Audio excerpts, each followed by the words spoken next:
कभी कभी ऐसा होता है, हम अपने घर के आंगन में कोई बीज बोते हैं, उसका विकास होता है एक सुंदर से वृक्ष में। उसकी शाखाएं पड़ोसी के घर में भी जाती है, फलों की वर्षा पड़ोसी के घर में भी होती है, और हम सोचते हैं कि वृक्ष हम उगाए और फल आप खाओ। ये कैसी बात हुई?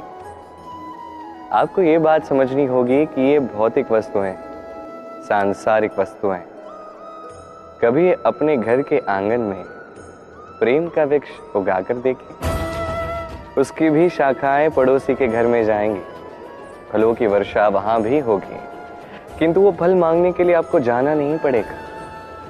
वही फल दुगनी मात्रा में आपके पास पुनः लौट कर आएंगे। तो अपने घर में और अपने मन में प्रेम का वृक्ष उगाइए, ये जीवन प्रसन्न होकर कहेगा, राधे राधे।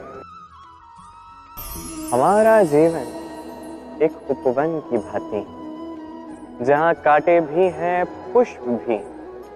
अब यदि आप पुष्प प्राप्त करना चाहते हैं तो कांटे तो आपके संपर्क में आएंगे ही। यही जीवन का सत्य है। हमारे जीवन में, हमारे परिवार में, हमारे समाज में आप देखेंगे भिन्न भिन्न प्रकार के लोग। कोई दुर्जन है तो कोई सज्जन है, कोई शत्रु है तो कोई मित्र है। यदि आप दुर्जनों के पास जाओगे तो केवल क्लेश होगा, यदि आप शत्रुओं के पास जाओगे तो केवल उलझ जाओगे। इससे अच्छा है कि आप सज्जनों के पास जाओ, आनंद और ज्ञान प्राप्त करो। आप मित्रों के पास जाओ और साहस प्राप्त करो। एक और बात करो, ये जीवन इतना बड़ा भी नहीं है कि आप हर समस्या से या हर व्यक्ति के साथ उलझते रहो। बस जिसके साथ ये मन मिल जाए उसे नमन कीजिए, और जिसके साथ ये मन ना मिले उसे दूर से प्रणाम कीजिए, किंतु मन से प्रेम के भाव को कहीं जाने मत दीजिए, क्योंकि ये प्रेम ही जो अंत में आपका उचित मार्गदर्शन करेगा। तो इस प्रेम को मन में जागृत रखिए और इसी प्रेम के साथ कहिए, राधे राधे। कभी आपने गौशाला देखी है? बहुत सारा गोबर होता है और वहां पे एक कीड़ा पाया जाता है, इसे गोबरेला कहते हैं। ये क्या करता है? पूरा दिन उसी गोबर में रहता है। उस गोबर को गोल आकार बना के अपने बिल की ओर ले जाने का प्रयास करता है। बड़े परिश्रम के पश्चात उस गोबर के गोले को बिल तक पहुंचाता है और उसे आभास होता है कि ये बिल तो छोटा सा है और ये गोबर का गोला तो बहुत बड़ा है, ये तो इसमें प्रवेश कर ही नहीं सकता। फिर भी प्रयास करता है, अंत में असफल होता है और वो कीड़ा अकेला ही बिल में चला जाता है। यही मनुष्य के साथ भी होता है। समस्त जीवन, मनुष्य धन, स्वर्ण, सुख सुविधाएं, यही सब अर्जित करने में लग जाता है।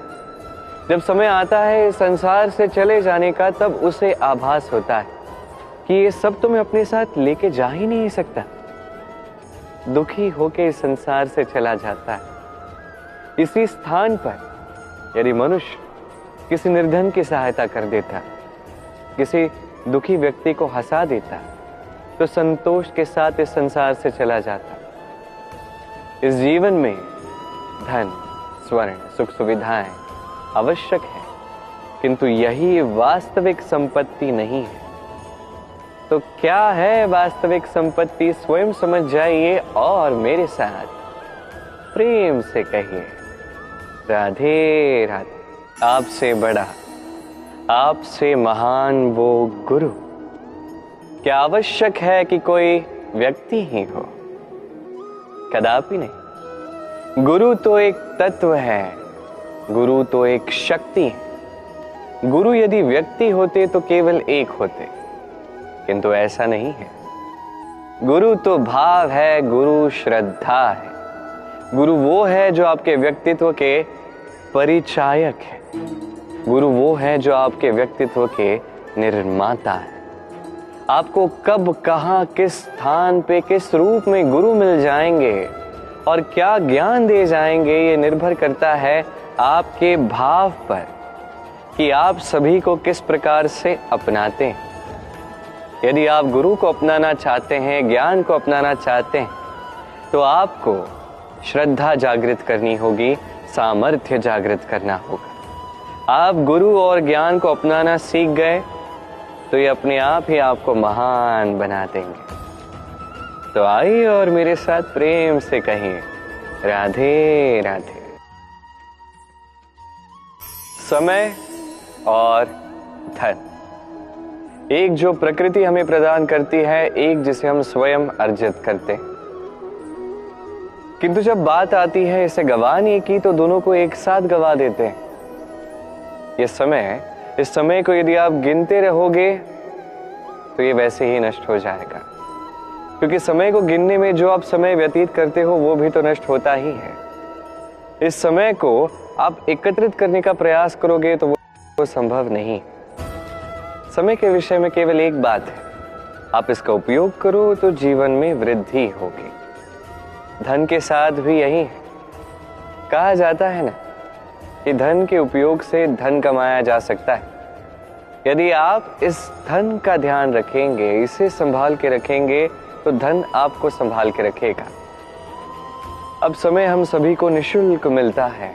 अब इसका अर्थ ये नहीं कि हमें इसे व्यर्थ करना चाहिए। वास्तविकता में समय अति मूल्यवान है। इसका सदुपयोग करना आप सीख गए तो यह समय भी आपको अति मूल्यवान अवश्य बनाएगा। आइए और मेरे साथ प्रेम से कहिए, राधे राधे। जीवन में कभी न कभी किसी पौधे को जल तो दिया ही होगा।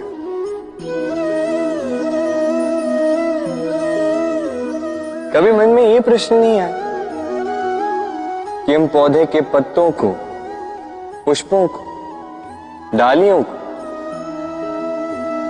उन्हें तो हम कभी पानी नहीं देते, फिर भी कैसे उन तक पानी पहुंचता है, फिर भी कैसे वो जीवित रहते। आप कहेंगे सरल सी बात है, ये कैसा प्रश्न पूछ रहे हैं। जड़ को पानी दो तो वो पौधे के अंग अंग तक अवश्य ही पहुंचेगा, है ना। कुछ इसी प्रकार होते हैं हमारे कर्म, हमारा प्रेम।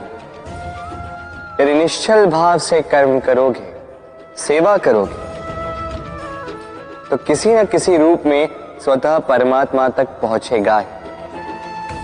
आत्मा के भीतर से प्रेम करोगे, स्वतः छलकेगा ही और दुगना लौट कर भी आएगा, इस पौधे की छाव की भांति। तो मन और आत्मा से कर्म करें, मन और आत्मा से प्रेम करें, आनंद ही आनंद होगा। राधे राधे।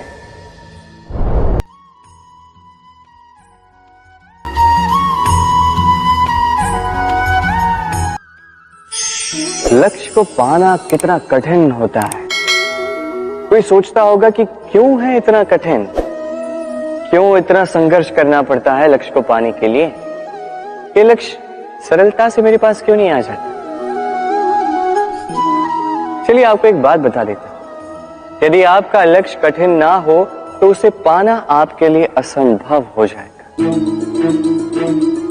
लक्ष्य को पाने के इस मार्ग में आपको जो कड़ी धूप लगती है, जिससे आप दूर भागने का प्रयास करते हो, वही धूप आपको प्रेरणा देती है कि आप आगे बढ़ो। सोचिए एक यात्री जो अपने लक्ष्य की ओर जा रहा है, उस यात्रा में उसे बीच में कहीं छांव मिल जाए। अब यदि वो वहां पे विश्राम कर ले तो उसके साथ उसका भाग्य भी गहरी निद्रा में वहीं लीन हो जाता है। इसलिए परिश्रम, ये कड़ी धूप, इससे कभी दूर मत भागिए।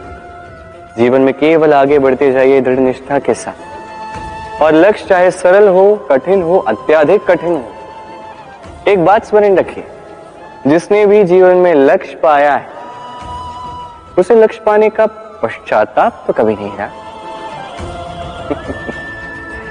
राधे राधे।